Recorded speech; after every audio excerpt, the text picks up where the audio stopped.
ini kita mau tanam murbei. Nah, kita murbei. Jadi untuk tanggul biar nanti nggak erosi, nah, kita tinggal tancap-tancapnya seperti ini.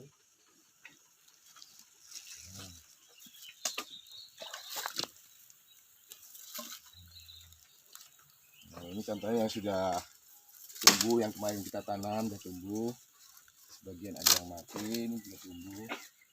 Nah, kita sulam yang belum tumbuh.